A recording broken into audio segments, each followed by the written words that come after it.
Hello everyone and welcome back to the top 100. We're getting there. This is the top 20, at least 20 through to number 11. These are better than all of the previous games. And make sure, if you've not seen the rest of the list yet, to go back and check that. There is a playlist with all of the top 100.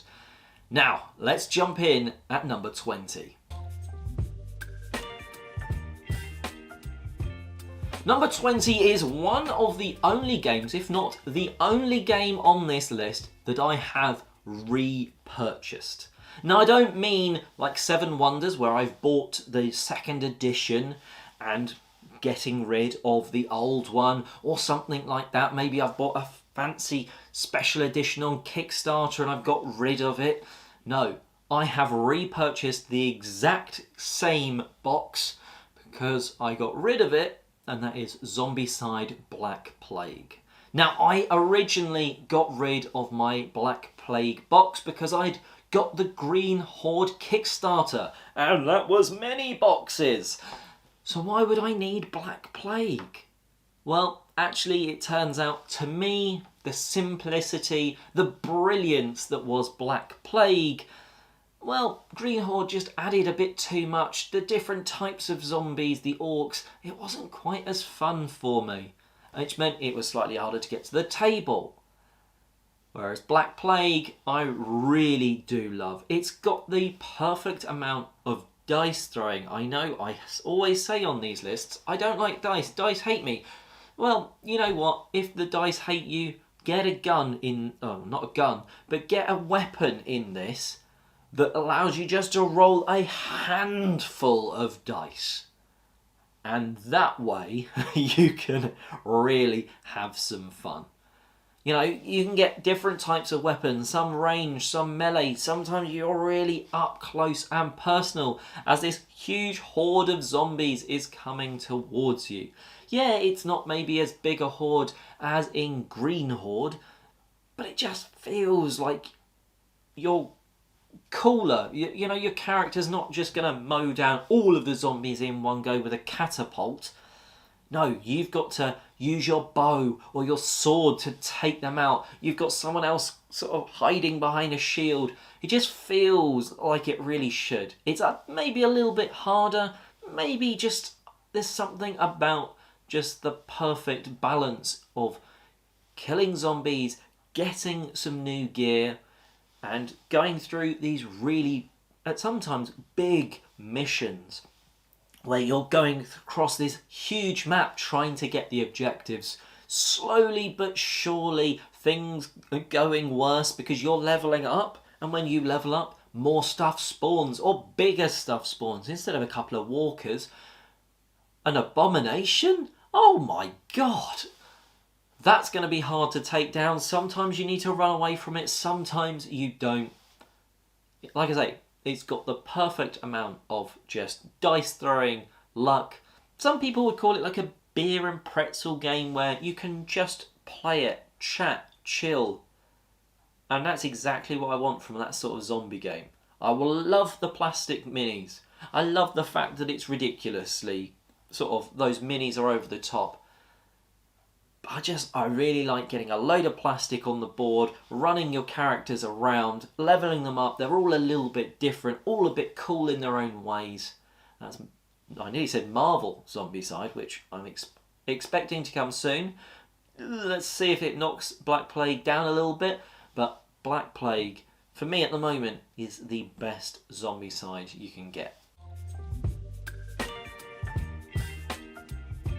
My number 19 is my favourite.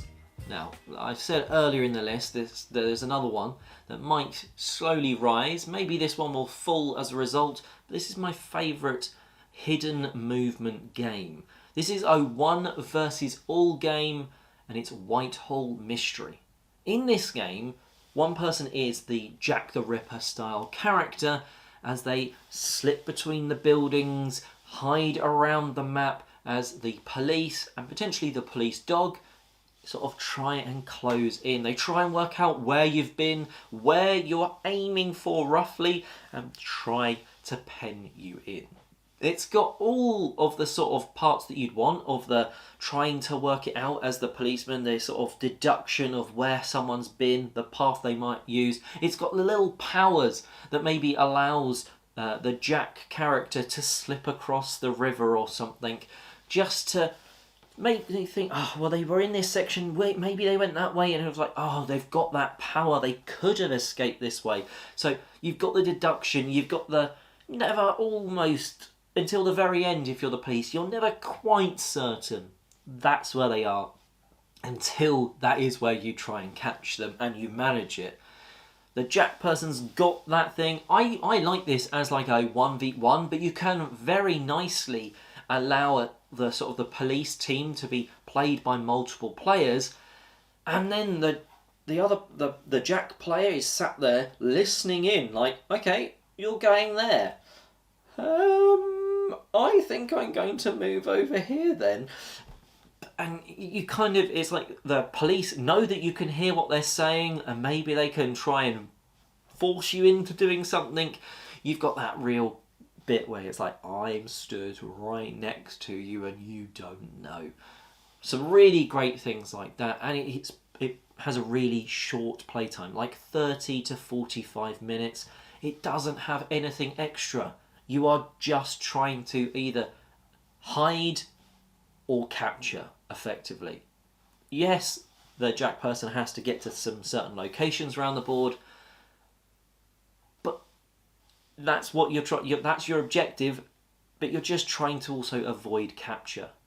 It's got that perfect thing of, I can go there, maybe I'm pushing my luck, maybe I'm not, maybe it'll help them to work out where I've been. It's absolutely brilliant hidden movement game, and that's Whitehall Mysteries. My number 18 is my favourite game of currently a 4, if not 5, 6, depending on how you count the spin-offs series, and that is Azul Summer Pavilion. Now, I do really rate the original Azul. I don't rate Azul 2 very much. Azul 3, Summer Pavilion, is just above the original for me, and then the later one, it was okay, it span off maybe a little bit too much.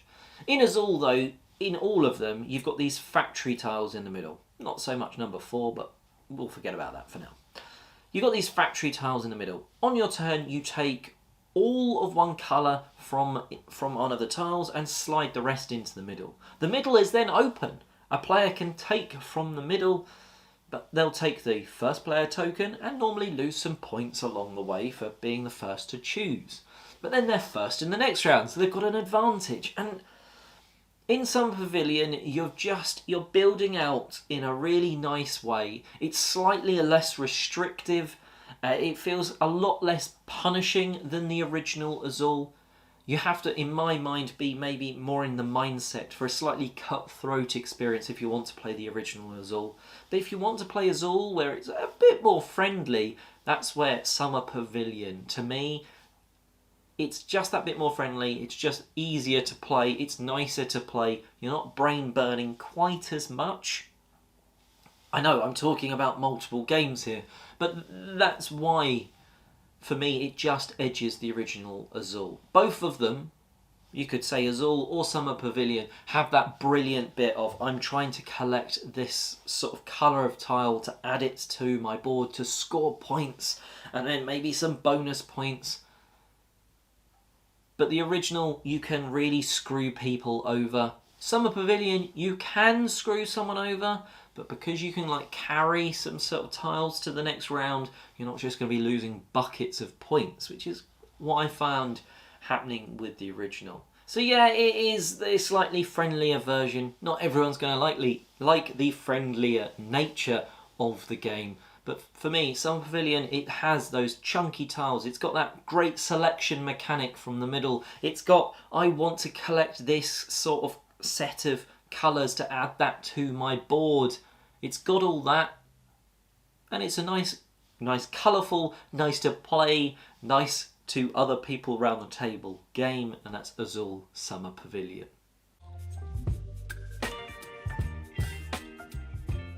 My number 17 is a game from Phil Walker Harding, who is a designer that as soon as they at least release a game, I want to look at it, check it out.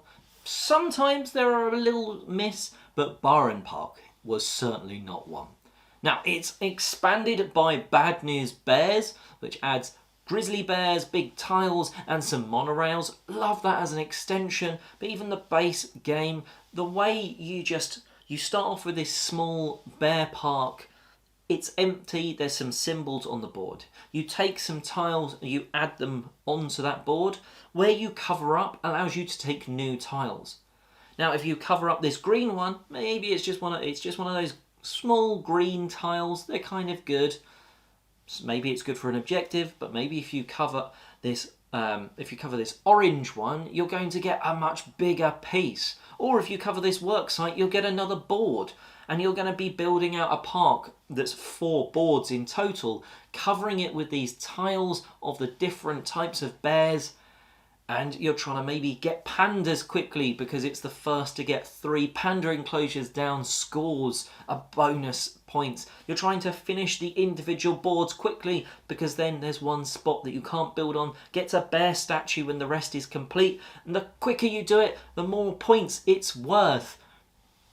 Now, it's not a game that I always win, but you at least feel like you've made some good progress building out your park, sort of trying to work maybe a river through it for the objective, or you've spaced toilets really far apart for another one.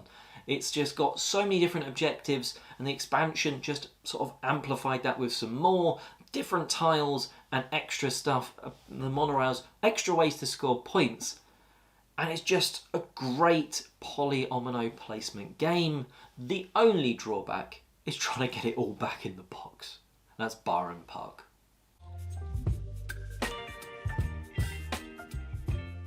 My number 16 is a trilogy, but, well, I think it's going to go more than that. And also, let's just quantify and say the first one, MicroMacro Crime City.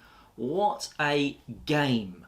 Now, I'm saying it's a game, some would say it's a bit of a puzzle, a bit of an experience, but it's something that's completely unique. It's basically like a Where's Wally through time with puzzles. It's not just finding Wally on this big, amazing map. It's not coloured, but, you know, it's this black and white amazing map where there's snapshots in time. You can follow someone as they go about their day, and in this city, which, you know, Crime City, it's not got the best name for reputation purposes, well, there's 1 or 2 crimes. You can follow this person as they go and buy an ice cream. Maybe they wander the streets and then, oh, they've been killed over here. Maybe this person has been in an accident over here, and then you can see them where they've been from the start of the day, and you can follow people, track people through time because it's like a snapshot, and you can like see the person here and then see the same looking person here, and so you can track their routes that way. It's a really interesting sort of map design, so much stuff going on. You're doing one sort of task, one quest, or whatever you want to call it. There's loads of there's like 10, 12 missions to play through. Some are just a few cards long. Some are like 10 cards long as you find this person. They were near the fish and chip shop. And then it's like, but where did they start their day? So you track them back to their house or their flat over here. And then it's like, okay, but where did they go after the accident? It's like, okay, oh, then they went on the train and they got off the train over here. And then they got in this taxi that took them out. That's where they were. That's where the crime happened. Or that's where they met up with this other person and bought the item from and stuff like that. I say it's a game, it's an experience. It's just so different. And I think that's one thing that makes me absolutely love it. Because there's nothing else like MicroMacro.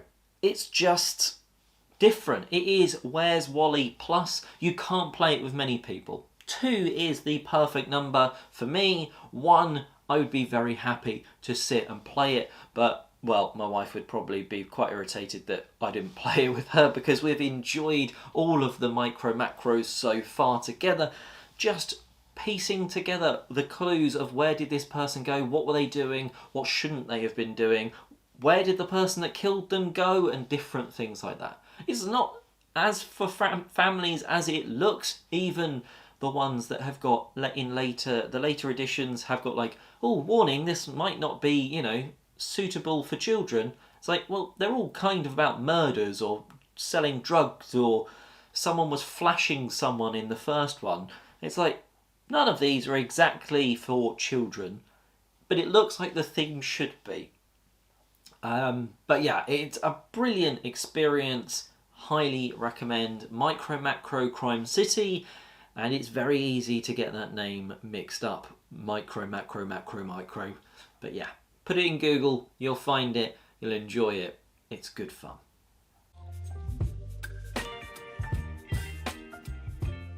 My number 15 is a game all about something that I don't like, and that is wine. And in Viticulture, Essential Edition, yeah, let's just forget that bit, it's Viticulture, let's be honest. No one really needs to know that it's the Essential anymore, because it's pretty impossible to get the non-Essential Edition.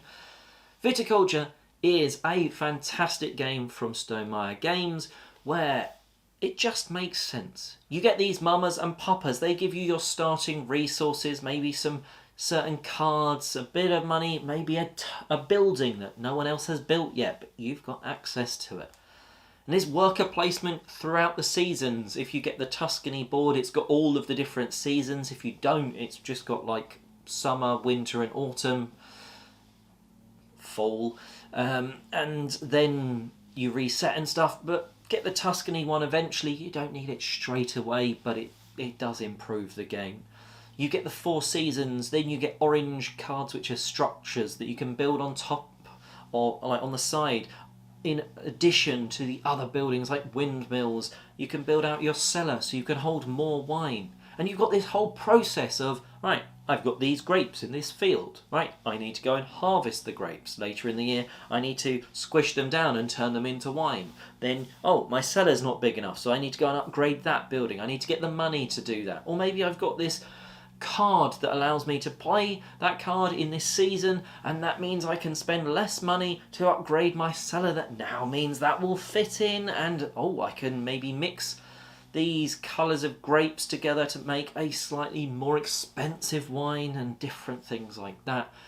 I've won a game without selling a bottle of wine, which sounds stupid for a game all about wine, but I had a fantastic wine tasting facility, I'll have you know, with a single barrel of wine. But we won't go into how that barrel of wine lasted for years and nicely gave me enough income of points to win the game.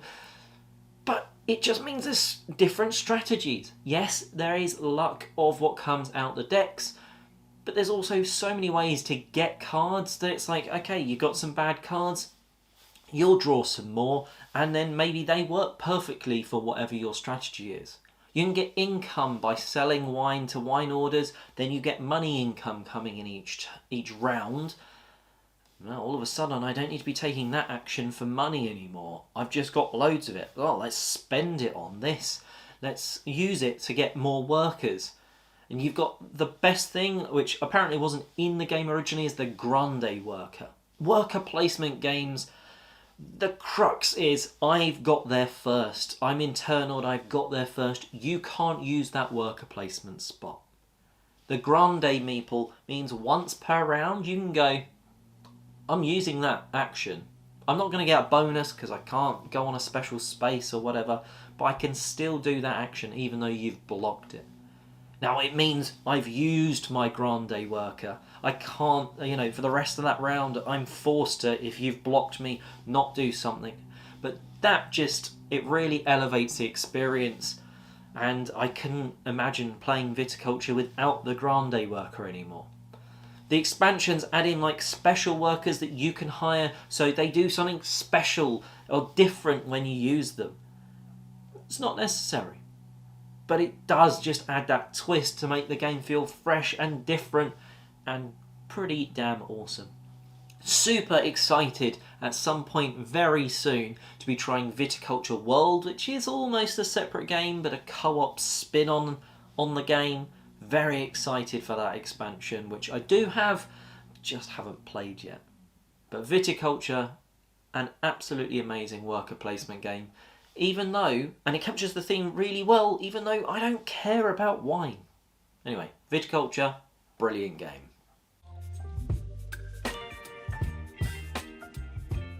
My number 14 is almost the highest dexterity game on my list.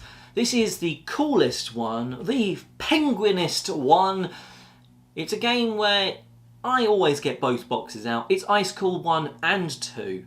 I don't care that they're two games, they combine to be one bigger game. ICECOOL on its own is a fantastic flicking game. You flick your penguins around, you're trying to get through these doorways to collect fish. You can flick it in the right way that it jumps over a wall. Sometimes I manage it, sometimes it ends off the board, sometimes it bounces on the wall and bounces back and I sulk off. And the next time I try again, and maybe it works, maybe it doesn't. And then you've got the hall monitor who's trying to just bump into the other penguins. They're not trying to go through doors to get fish, they're trying to stop you because you're running round. And there's points for getting fish, for taking the cards off the people you bump into and stuff like that. Great fun. Get the sequel, and all of a sudden, it's the same game but in reverse. Okay, why do I need both? Because they build together, and it means you can make these massive maps and massive race courses. All of a sudden, you don't need someone to be that hall monitor to play. You've got this massive board that goes all around the table where it's like, right, you start here, you've got to go through all the doors with the fish and end in this room. It doesn't matter what order you get your fish. Sometimes someone will plot a route out. They'll be like, right, if I can do this, I get there quicker. And then someone else flicks and they go over a wall and they've maybe made themselves a shortcut almost by doing that. And it's all a big race. It's so much fun. You can have so many more people because you can have it in teams around this big map. Lots of fun. That's ICECOOL, High School for penguins. Wow, what a dexterity game. And it's penguins. Unlucky number 13. Well, that goes to Railroad Inc. Now, personally, right now, it's probably Railroad Inc. Challenge Lush Green Edition, which sounds like a Pokemon game, effectively, in leaf green, lush green. The green expansions are the perfect mix of super simple and brain burny in the right way for Railroad Inc. Second, very close second, is the blue one with the water that adds up. Then it's the yellow, shining yellow with sun and cacti. And then last, very last, is red. I'll still play it, but I just don't like the lava and the destructing meteors because it feels very destructive and not constructive when it comes to the additions that they add. So effectively, what is this game? Now, I've spoken through all of that and it's made it sound like there really are Pokemon games because they come out in blocks of colours. Well, it's a roll and write. You're rolling these rails or roads, Railroad Inc., and you're writing them onto your board. So you roll the dice, everyone is using those in their own way to connect these outside edges, trying to get into the middle area because that's going to score you points, but linking up as many of these external exits as they can in individual networks, or not in individual ones, into one single network, because that's going to score you bumper points. There's other objectives that can come into play. The challenge mode adds some extra stuff that you can score, or maybe it allows you to reuse one of the dice faces that round and stuff like that. But then with Lush Green, it adds in a tree dice. The trees are basically, you'll score extra for forests. Very nice and simple. You just draw some extra pieces on each time, but you don't have to. Or the trail, the walking trail routes, the other half of the expansion, you add one or the other in. Wow, it adds in little walking routes on those green dice. You can or don't have to use them, but if you do, you can score massive points from them. But it's a third type of rail, or not rail, railroad trails, and they come in from the diagonals. It steps the game up to a really thinky puzzle. always a lot of fun, even if mine never looks very neat and fun. You've got the bits where it's like you've left this bit of rail hoping it will connect, and on the last round you're like, please roll this special type of track that it connects those two because I really need it, and then it doesn't come up, or it does, and you're like, yes, I knew it would happen eventually. Yep, luck of the dice, but roll and writes are like that. You have to sort of take it with a bit of pinch of salt, sugar, whatever you want to take it with a pinch of, and just roll with the dice.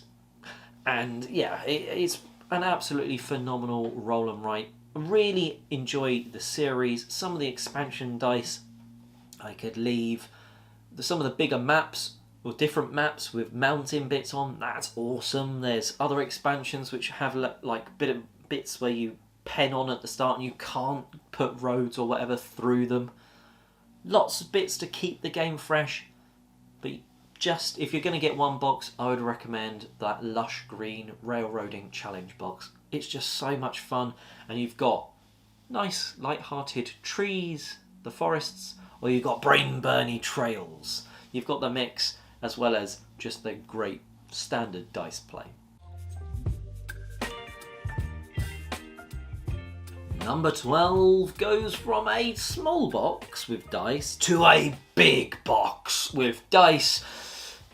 Twilight Imperium 4. This is a space opera extravaganza of a game. You dedicate a whole day to it, or you won't finish. It's gonna take you at least, I'd say 6 hours, maybe 8 hours with 4 people round the table. Yeah, you can go higher player counts than that. My table won't fit more than that. That's how big this game sprawls across the table. It's got this amazing map in the middle with planets that you want to take over. There's Mechatol Rex in the centre. That centre is... there's sort of juicy attraction because you're first to get there, you're going to get a point for it. But if you can hold on to it and play one of the special cards, which you draft effectively at the start of each round, you play that, you're going to get a point. It's first to 10 points. So doing that a few times, wow, that's going to really help you win. But whoa, it puts a target on your back because all of a sudden, well, we can't let them get that tile. If they're on Mechatol Rex, they've got it. We need to get them off pronto because they're going to be scoring points. So you just get this massive armies of plastic spaceships crashing into each other. You can upgrade your ships. Each race is different and is perfectly balanced in a sort of not balanced way. Your perk is, oh, if we fight and I win, I can basically copy one of your technologies. Great. And they're like, what? That's amazing. One of the other teams is like, well, normally I can only trade with you because we're next to each other, but I'm a space lion. I can trade with you if you want. What? All of a sudden, different things are happening. Someone's making a sort of dodgy deal over here. Well, I won't take that planet if you don't take this one, but I'm going to need some credits, some stuff to make me do that. Yeah, they're swapping promissory notes over here, then the other side of the table's like, hang on a minute, they're teaming up. We need to team up. Someone's going to get backstabbed at some point. At times, you've got to go into the game thinking, right, I've got to do the objectives if I want to win. But you can also go into the game just thinking, I'm going to make a massive army and have a lot of fun here. And you really can. There's ways to screw yourself over if you've not played before by activating the wrong system at the wrong time. If you're playing for the first time, just allow people to maybe take a move back as long as, other people haven't been. Just be like, you probably don't want to do that because it would suck to be that player if you don't. But what a game. Conquer the galaxy, conquer your friends, smash your army into theirs when they least expect it. Oh, you didn't think I could get there? Well, I've upgraded my ships. I can actually move 2. And I play this special card which allows me to move that 3. So you can actually go through that wormhole and join the battle. And they're like, I thought it was going to be a small battle, and all of a sudden You've turned up in a capital ship that's just raining fire and a war sun with loads of, like, fighter jets flying around it, effectively. Wow. What a game. It just is exactly what you expect, what you want from a big space game. The dice can hate you, the dice can love you. And it's a lot of fun as a result. You can survive with one troop. You can survive with no troops. Because, oh, we both killed each other. That means I keep hold of the planet. You've spent so much resources trying to get this planet, and it didn't work. Woohoo! What a game. I think I played this game for literally a number of years ago. I'd worked out, it was like, I've played this game for well over a day and a half of actual time.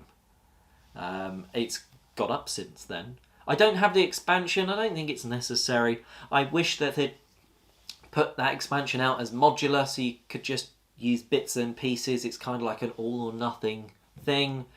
I don't play it enough to then warrant it, because it is that big blockbuster of a game that I'm probably not going to get to the table this year. I've got to admit that, because chances are if I get a day to game, I'd rather go and play a load of other games. But every time Twilight Imperium 4 has hit the table, it's just been an incredible day experience. Highly recommend trying it once, if it's even remotely your jam. And yes, there's a lot of rules, there's a lot of bits, but if you've played any RTS, spacey RTSs on the computer or whatever, a lot of it's just going to make sense, like your tech tree to upgrade, different ships having different stats and stuff.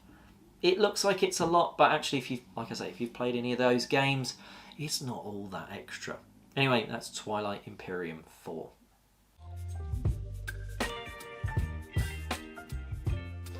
And last but not least on this part of the list, not quite cracking the top 10. It's the second zoo game on the list. It's Ark Nova. Now, there is multiple things for me to like about Ark Nova. First of all, it's the card system that it very, very much borrowed from the Civilization board game. That was, to me, the best part of that Civilization board game was the card play of, if I take this action when it's at level 1, it's level 1 on its action. But if I wait and it's got to level 5, when I take it, it's 5 times as good, roughly, for want of better effect. Then it slides down and it goes back to level 1 and everything else moves up. So you've got this constant drive of, I want to do that, but it needs to be higher. I want to build, but I need to be able to build when it's at least at level 3. Okay, so I need to be able to move that up a bit. So I need to take some of these actions. What do I want to take? What order and you can plan out at least your next 2-3 turns quite easily, I find, in this game. Compared to like a Terraforming Mars, which it's often referred to as, sort of compared to, I find Ark Nova's easier to plan ahead. Because you've got that card there, you want it to be there. Okay, I need to do something with these cards. What am I going to do there with these, in what order to make that happen? You're playing the animals, you've got to build the enclosures to put those animals in. You've got to get some money somehow, because money is super tight in this game. You've got sponsors that are giving you special abilities, special powers. And then after all that, you're like, oh, I should have been going for a different type of animal from a different continent, because that's what the objectives are actually for. Oh, there's a lot going on in Ark Nova. There really is. And I like that. Like I say, I really like that card play. I like the fact that the game ends when the 2 different tracks, when one player has managed to make them meet or cross. I like the fact that you upgrade some of those cards, but you can never upgrade all of them. I like the fact that when you've upgraded one and maybe someone else doesn't, it means you can take any of the cards from the market that are within your reputation range. They just have to draw from the deck and they get what they're given. But maybe they're drawing a lot of cards, whereas you're just going to use it early on, before it's at level 5, just to snipe that one card from the middle that really works for you, because you really do need another bird icon. Oh, that one's there. And it's all that sort of stuff. I think it works really well at 2. It does go, if it goes higher, it goes well higher than that, but then it just gets a little bit slower. And that's not because it's just because the people take time on their turns, and the more people you add in this game, the longer it goes. Especially for your first game, I wouldn't advise playing a brand new 4-player game, because that's going to take a long time. It's always going to take a long time, Ark Nova.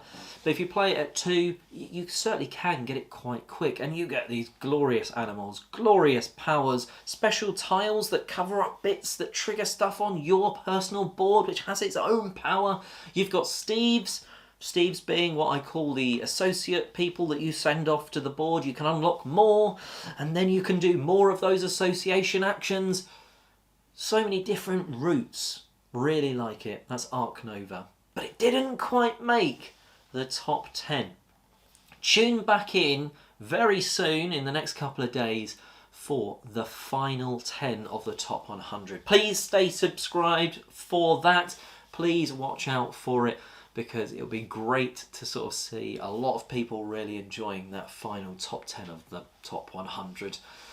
Let me know, out of the games today, what would you have said doesn't deserve to be in the top 100, let alone the top 20, and what game should have just crept into the top 10? Let me know in the comments section below. Until next time, have a top 10 day.